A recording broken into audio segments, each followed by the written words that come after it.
On est en train de construire un jampin. Un jampin, c'est en fait c'est en référence à l'inventeur entre guillemets de cette technique-là. Je ne sais pas si c'était vraiment l'inventeur, mais c'est vraiment la première personne en France qui a écrit un petit bouquin sur comment valoriser du compost de broussailles.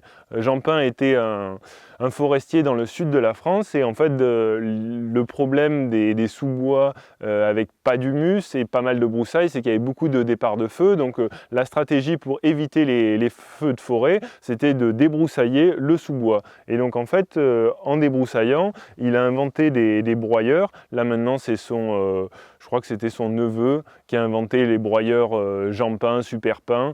Et donc toute cette broussaille, on va la passer au broyeur et on va faire du broyat de déchets verts. C'est exactement le type de ressources que nous on utilise abondamment pour fertiliter nos sols en maraîchage sur sol vivant. Ce qu'a inventé Jampin en fait, c'est de voir que cet tas, si on le gorge d'eau, et ben, du coup il va fermenter. En fermentant, il va produire de la chaleur et là du coup avec cette chaleur, on va pouvoir répondre un petit peu à la question de notre consommation d'énergie. Et là, Jampin écrit dans les années 70, on est en plein après le premier choc pétrolier et du coup c'est toute une société qui prend conscience de sa dépendance aux énergies fossiles et du coup qui essaie d'inventer d'autres stratégies. Donc la stratégie et l'idée de Jampin, c'était de dire débroussaillons les forêts qui risquent de prendre feu, utilisons cette matière organique après l'avoir broyée pour récupérer la chaleur qui va être produite par la fermentation de cette matière. Et nous, on va faire exactement la même chose pour chauffer la serre. Et après, effectivement, une fois que ce sera composté et qu'il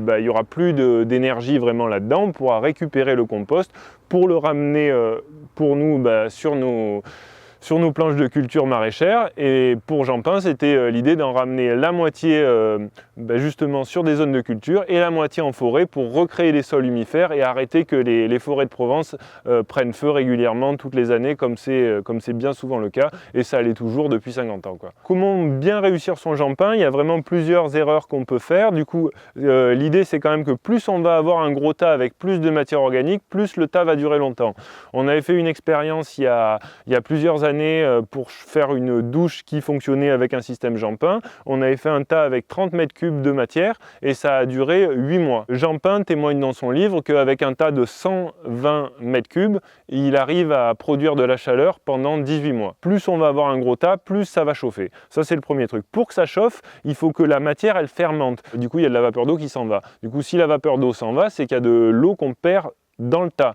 Donc si on perd de l'eau dans le tas, à un moment il ne va plus avoir d'eau dans le tas. Et s'il n'y a plus d'humide dans le tas, la fermentation s'arrête. Donc là la stratégie ça va être de vraiment arroser, gorger le tas en eau pour qu'il puisse avoir suffisamment d'humidité pendant toute la durée où on veut produire de la chaleur par ce système Jampin. On va faire un gros tas qui va produire de la chaleur et c'est comment on va récupérer cette énergie. Et bien là on va le faire avec un système d'échangeur.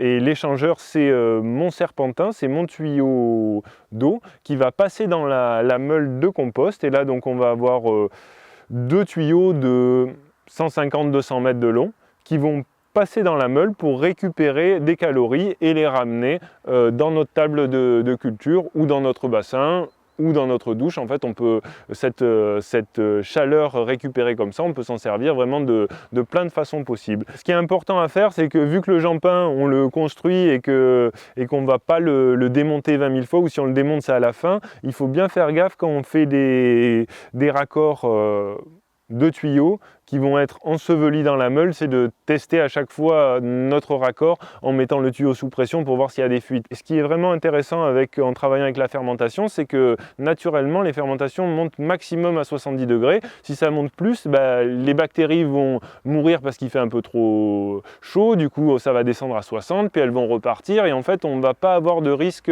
de surpression comme dans beaucoup d'autres systèmes. Voilà notre tas de Jampin terminé. Là on a à peu près 80 mètres cubes de broyat de déchets verts. La petite astuce, c'est de venir mettre à la fin de la composition du tas par-dessus de l'argile, et nous on a mis de l'argile et après on est venu mettre un peu de pouzzolane pour bien garder l'humide, et que quand on arrose, on va avoir du coup un peu l'eau qui aura lessivé un peu d'argile qui va descendre dans mon tas et qui va permettre de le tasser, de faire un peu de masse pour garder la chaleur, et surtout de faire que la fermentation elle aille à plein régime pour que les bactéries qui vont se développer dans la matière organique, ils aient aussi un petit peu des minéraux pour vraiment pouvoir se développer, et qu'ils aient vraiment tout ce qu'il faut pour travailler à fond et nous faire un maximum de chaleur.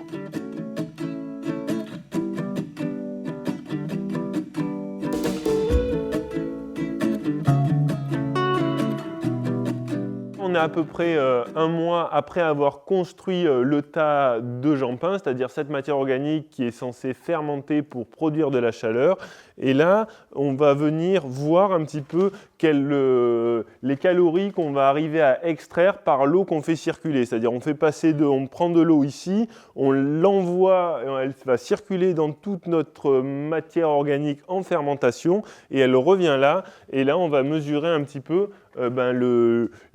la température de l'eau pour voir si on a gagné des calories par rapport à dehors où il fait super froid. On est en hiver, il est au mois de janvier, donc il fait froid dehors. Et là, on va voir à combien elle est notre eau. Plus de 28, là c'est le retour de notre eau, donc là on voit qu'on gagne énormément de chaleur par rapport à l'extérieur. Grâce à cette matière organique qu'on a mis à fermenter, on va produire de la chaleur qu'on va récupérer grâce à la circulation de l'eau qu'on a fait passer dans les tuyaux grâce à la pompe, et on va du coup amener cette eau sous nos bacs de culture pour profiter de cette chaleur produite par la fermentation par le système Jampin pour avoir des conditions de pépinière les plus adéquates pour essayer de faire pousser nos tomates, nos aubergines et nos poivrons. Dans la prochaine vidéo, on vous montrera comment on a fabriqué ces bacs, ces tables chauffantes chauffées par le système à eau Jampin.